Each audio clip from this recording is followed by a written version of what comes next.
Iran ने Israel पर missile और ड्रोन से ताज़ा हमला कर दिया। पासदारान इनकलाब ने नए हमले शुरू कर दिए हैं। 18वीं लहर का आगाज़ या हसन इब्न अली के नाम से किया गया। इसराइल ने भी ईरानी मिसाइल हमलों की तस्दीक कर दी। ईरानी मुसल्लह अफवाज के जनरल स्टाफ की आलमी इस्तेमारी क़ुव्वतों और ख़ित्ते में प्रॉक्सीज़ को हतमी वार्निंग। कहा, जहन्नुम के दरवाजे खुल चुके हैं और हमारा हदफ अब दुश्मन के हर कदम तक फैला हुआ है। ये एक तबाहकुन ज़लज़ला है जो तकब्बुर की बुनियादों को उखाड़ फेंकेगा। ईरान का अमरीकी फ़ौज को भी भारी जानी नुकसान पहुंचाने का दावा। बताया, जंग में 680 अमरीकी फ़ौजी हलाक और ज़ख्मी हो चुके। बहरैन में अमरीकी नेवी के हेडक्वार्टर्स को भी निशाना बनाया गया।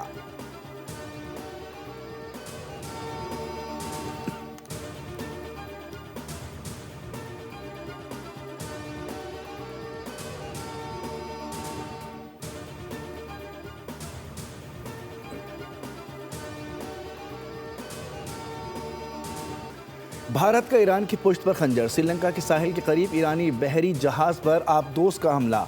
बड़े पैमाने पर जानी नुकसान, 87 लाशें निकाल ली गईं। श्रीलंकन बहरिया के मुताबिक 32 अफराद अस्पताल मुंतकिल किए गए। श्रीलंकन वज़ीर ख़ारजा के मुताबिक 180 अफराद जहाज़ पर सवार थे। अमरीकी महकमा जंग की वीडियो में देखा जा सकता है कि ईरानी बहरी जहाज़ पर टारपेडो टकराने से ज़ोरदार धमाका हुआ। IRIS vena international fleet review 2026 में शिरकत के लिए भारतीय बंदरगाह विशाखापट्टनम गया था। भारत ने ईरान को फिर धोखा दिया। हसास मालूमात अमेरिका और इसराइल तक पहुंचाने का इल्ज़ाम। जहाज़ के क़याम में तोसी की दरख्वास्त मुस्तरद की गई। खित्ते में सिफारती कशीदगी बढ़ने का इम्कान है।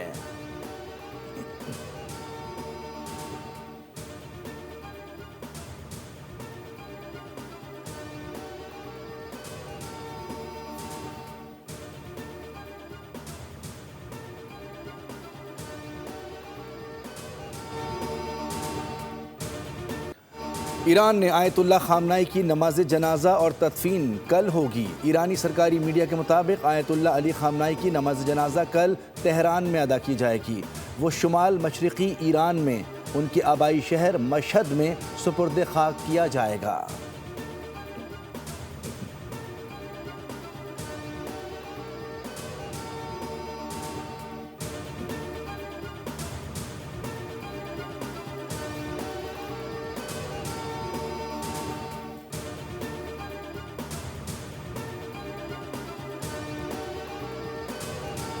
ईरानी ड्रोन हमलों के बाद इराक में ब्लैकआउट। अल जज़ीरा के मुताबिक बगदाद एयरपोर्ट पर ड्रोन्स मार गिराए गए। कुर्दिस्तान में गैस फील्ड की बंदिश के नतीजे में पावर स्टेशंस को बिजली की फरहमी रुक गई। कई इलाके बिजली से महरूम हो गए।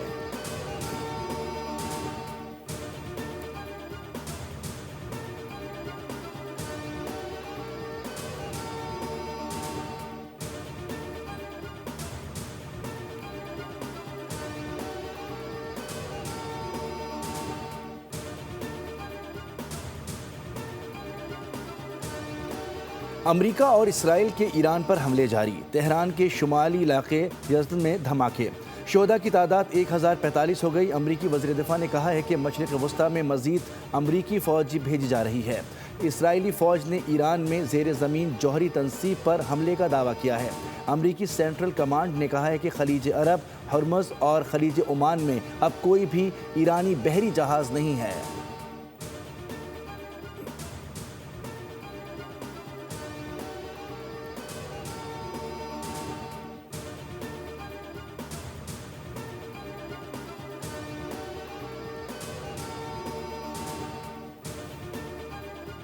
ईरान के शहीद ड्रोन्स अमरीकी दिफाई निज़ाम के लिए बड़ा चैलेंज बन गए। अमरीकी सीनियर ओहदेदारों ने पोल खोल दी।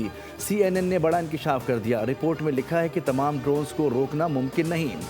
हुक्काम के मुताबिक ये ड्रोन कम बुलंदी और रफ्तार पर परवास करते हैं, जिससे उन्हें निशाना बनाना मुश्किल हो जाता है।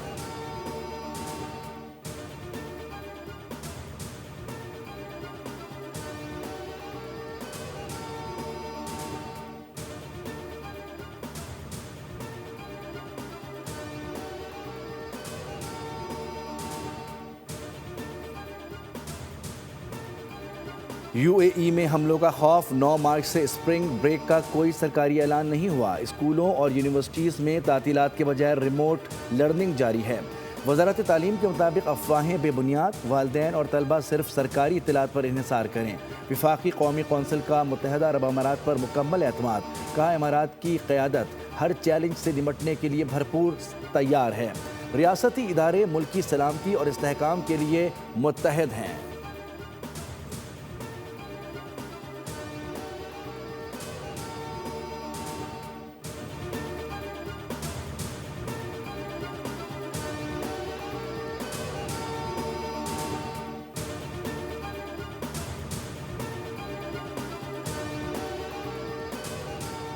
मशरिक़ वस्ता की जंग की तपिश यूरोप की मईशत पर भी महसूस की जा रही है।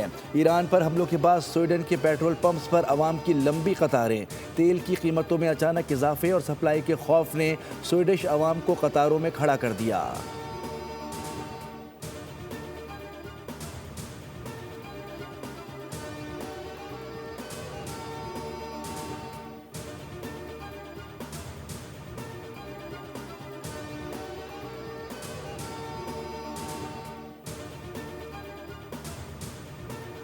अमरीका का अपनाए हरमुज़ खुलवाने का फैसला। अमरीकी सदर ने कहा है कि ज़रूरत पड़ने पर अपनाए हरमुज़ में कमर्शियल जहाज़ों के साथ अमरीकी नेवी जाएगी। जहाज़ों के इंश्योरेंस में अमरीकी मालियाती इदारे मदद करेंगे। ऑयल टैंकर समेत तमाम तिजारती जहाज़ों का इंश्योरेंस और गारंटीज फराहम की जाएंगी। इक़दाम का मकसद खलीज में जारी कशीदगी के दौरान तिजारती सरगर्मियों का तहफ़्फ़ुज़ है।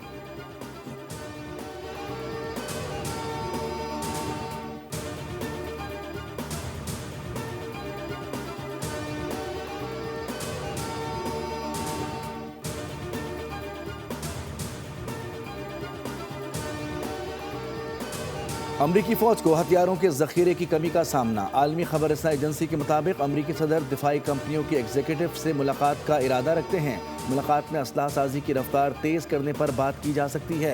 नायब वज़ीर दिफा $50 अरब के इजाफी बजट की तैयारी कर रहा है। रिपोर्ट के मुताबिक रास्टियोन कंपनी टोमाहॉक मिसाइलों की पैदावार 1000 सालाना तक बढ़ाना चाहती है। दिफाई कंपनियों पर दबाव है कि वो शेयर होल्डर्स को मुनाफा देने के बजाय पैदावार बढ़ाने पर तवज्जो दें।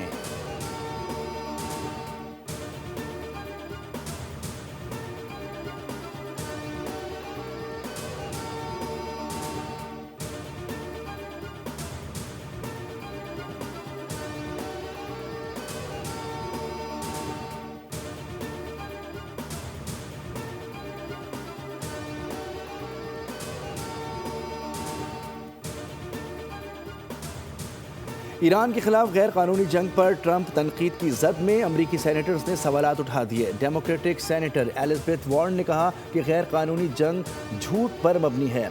ट्रंप इंतजामिया के पास ईरान पर कोई मंसूबा नहीं। जंग में मारे गए अफराद के बारे में सदमे का शिकार हैं। जंग ख़त्म करने के लिए हर इक़दाम करेंगे। अमरीकी सेनेट ने अक़लियती लीडर चैक शुमर ने कहा है कि इंटेलिजेंस कमेटी की ब्रीफिंग के बाद पहले से ज़्यादा तशवीश का शिकार हैं, क्योंकि ट्रंप इंतजामिया जंग का जवाब हर घंटे बदल रही है। ऑस्ट्रेलिया की सेनेटर सारा हैंडसन ने कहा कि ऑस्ट्रेलिया ट्रंप की बिल्कुल हिमायत ना करे, ये हमारी जंग नहीं है।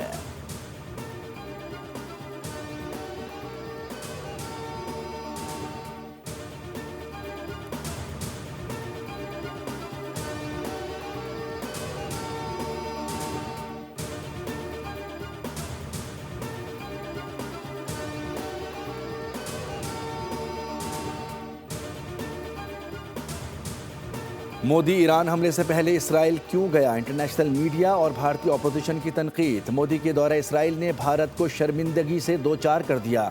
ईरान पर हमले से कबल मोदी के दौरे ने संगीन सवालात उठा दिए। आलमी मीडिया के मुताबिक मोदी ने भारतीय खारजा पॉलिसी को ज़ाती मफादात की नज़र कर दिया। मोदी ने नेतन्याहू को ईरान के खिलाफ मुमकिना इमदाद की यकीन दहानी करवाई। मोदी नेतन्याहू की इंतखाबी मुहिम में पोस्टर बॉय के तौर पर इस्तेमाल हुए। इसराइली सहाफ़ी ने मोदी को नेतन्याहू की इंतखाबी मुहिम का सस्ता इश्तिहार करार दिया। मोदी ने ईरान से तमाम फ़ायदे उठाकर आंखें फेर लीं। भारत ने खुद को नाकाबिल एतबार इत्तिहादी साबित किया।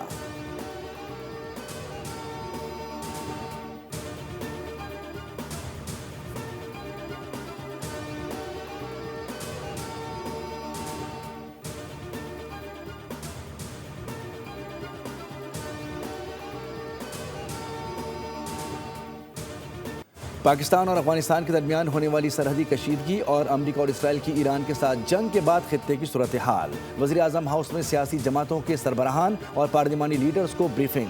वज़ीर आज़म ने खलीजी ममालिक की क़यादत से राब्तों पर भी एतमाद में लिया। दफ्तर खारजा हुक्काम की जानिब से ईरान इसराइल के तनाज़े के बाद मुल्क की खारजा पॉलिसी से मुताल्लिक़ ब्रीफिंग दी। बताया पाकिस्तान ने शिद्दत में कमी लाने के लिए हर मुमकिन कोशिश की। आयतुल्लाह खामनाई की शहादत और ईरान पर हमलों की मजम्मत की गई। ब्रीफिंग में पीपल्स पार्टी, JUI फे, MQM पाकिस्तान और बलूचिस्तान अवामी पार्टी के अरकान शरीक हुए। तहरीक इंसाफ का कोई रुकन शरीक नहीं हुआ।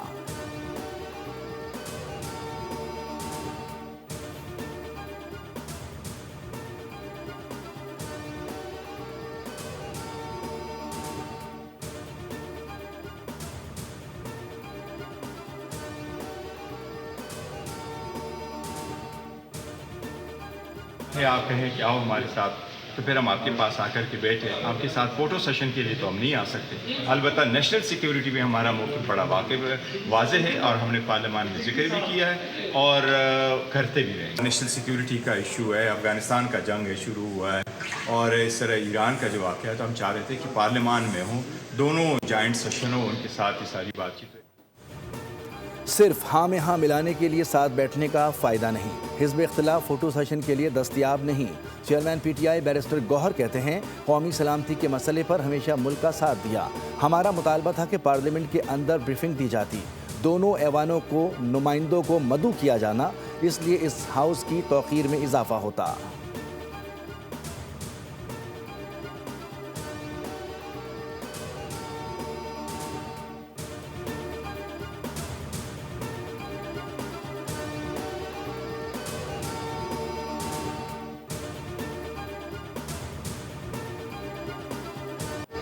फील्ड मार्शल आसिम मुनीर का जनूबी वज़ीरिस्तान के इलाके वाना का दौरा, सिक्योरिटी सूरत हाल और ऑपरेशनल तैयारियों का जायज़ा लिया। ISPR के मुताबिक फील्ड मार्शल को ऑपरेशन ग़ज़्ब-उल हक़ और पाक अफ़गान सरहदी सूरत हाल पर भी ब्रीफिंग दी गई। फील्ड मार्शल आसिम मुनीर ने यादगार शोहदा पर हाज़िरी भी दी, फातिहा ख़ानी की। फील्ड मार्शल ने जारी झड़पों के दौरान अफवाज की साबित कदमी और कौमी खुदमुख्तारी के तहफ़्फ़ुज़ के अज़्म को सराहा। कहा कि अमन उसी सूरत मुमकिन है जब अफ़गान तालिबान दहशतगर्दी और दहशतगर्द तंजीमों की हिमायत तर्क करें।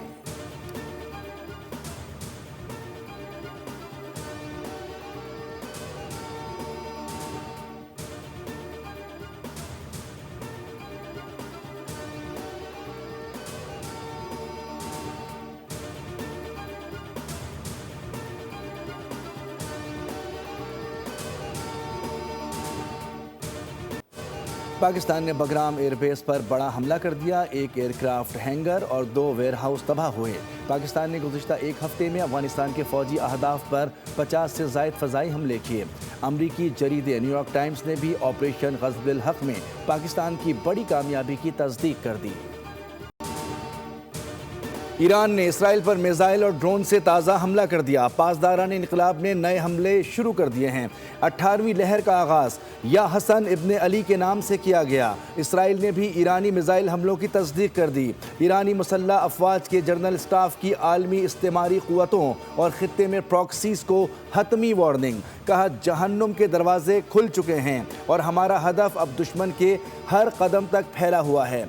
ये एक तबाहकुन ज़लज़ला है जो तकब्बुर की बुनियादों को उखाड़ फेंकेगा। ईरान का अमरीकी फ़ौज को भी भारी जानी नुकसान पहुंचाने का दावा। बताया, जंग में 680 अमरीकी फ़ौजी हलाक और ज़ख्मी हो चुके। बहरैन में अमरीकी नेवी के हेडक्वार्टर्स को भी निशाना बनाया गया।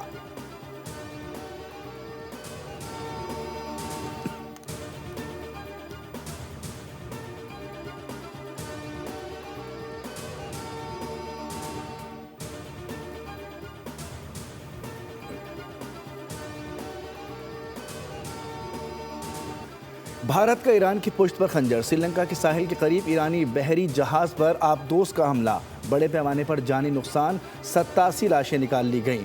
श्रीलंकन बहरिया के मुताबिक 32 अफराद अस्पताल मुंतकिल किए गए। श्रीलंकन वज़ीर ख़ारजा के मुताबिक 180 अफराद जहाज़ पर सवार थे।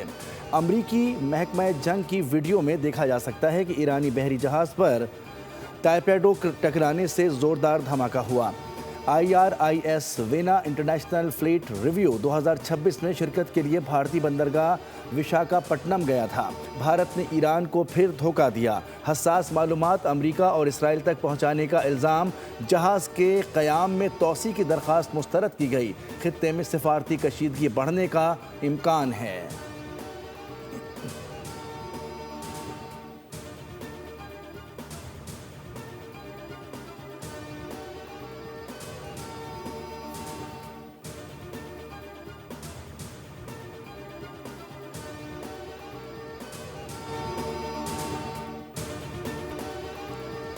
अमेरिका, इसराइल और ईरान के हमलों के बाद एशियाई स्टॉक मार्केट्स में मुसलसल तीसरे रोज भी मंदी रही। पाकिस्तान स्टॉक मार्केट में 100 इंडेक्स 1354 कमी से 1,55,777 पॉइंट्स पर बंद हुआ। कोरियन स्टॉक मार्केट क्रैश कर गई। इंडेक्स में 8% कमी के बाद शेयर्स की खरीदो फरोख्त मुअत्तल कर दी गई। जापान की मंडियों में 3% गिरावट देखी गई। अमरीकी मार्केट्स में भी मनफी रुझान रहा। उधर आलमी मंडी में खाम तेल की कीमतें मजीद बढ़ गईं। ब्रेंट खाम तेल $83 फी बैरल की सतह पर पहुंच गया, जबकि सोने की फी औंस कीमत $88 इजाफे से $5,128 हो गई।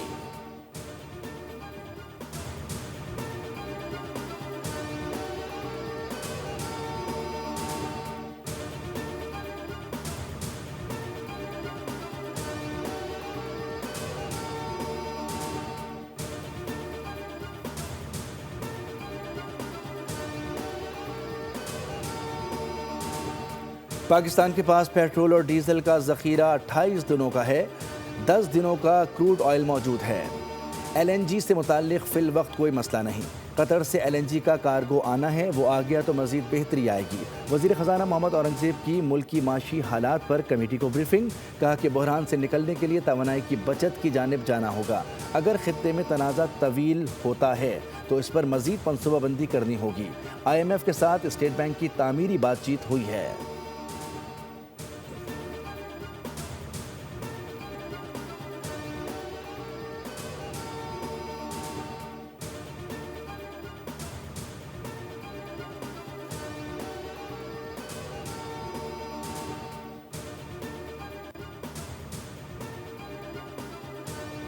T20 वर्ल्ड कप के पहले सेमीफाइनल में जनूबी अफ्रीका को 9 विकेटों से शिकस्त। न्यूजीलैंड ने मेगा इवेंट के फाइनल के लिए क्वालिफाई कर लिया। कोलकाता में खेले गए मैच में न्यूजीलैंड ने 170 रन का हदफ 1 विकेट पर 43 बॉल्स पहले हासिल कर लिया। फिन एलन ने 10 चौकों और 8 छक्कों से सजी इवेंट की तारीख की तेज तरीन सेंचुरी स्कोर की। टिम साइफर्ट ने 58 रन का हिस्सा दिया। इससे कबल प्रोटीज के 169 रन के टोटल में मार्को इवानस नाकाबिल शिकस्त 55 रन के बाइस नुमाया तरीन रहे। आज होने वाले दूसरे सेमीफाइनल में इंग्लैंड और भारत का मुकाबला होगा।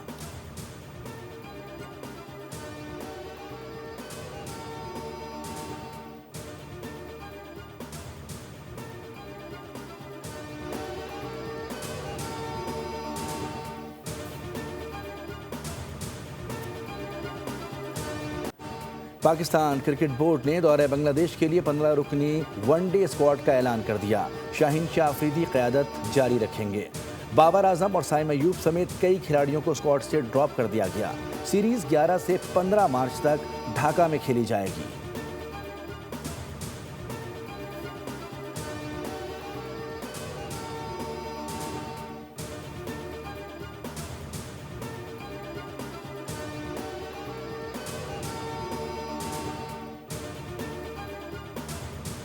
साबिक कप्तान सरफराज अहमद को पाकिस्तान टेस्ट टीम का हेड कोच बनाने का फैसला। ज़राए के मुताबिक सरफराज मई में दौरे बांग्लादेश से जिम्मेदारियां संभालेंगे। सरफराज शाहीन्स और अंडर-19 टीम के साथ बतौर मैनेजर और मेंटोर मुंसलिक हैं। कौमी टेस्ट टीम के हेड कोच का ओहदा खाली था। अजहर महमूद जनूबी अफ्रीका के खिलाफ सीरीज में उबूरी हेड कोच थे। पाकिस्तान क्रिकेट बोर्ड जल्द सरफराज अहमद की तकर्री का बाज़ाब्ता ऐलान करेगा।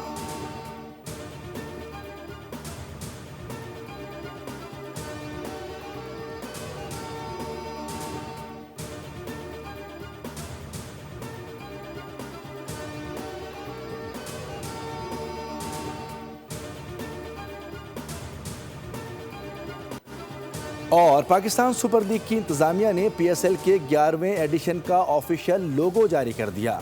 लोगों को 11 का नाम दिया गया है। PSL का आगाज 26 मार्च से होगा, जिसमें 8 टीमें एक्शन में नजर आएंगी। इवेंट की इफ्तिताही तकरीब लाहौर में होगी।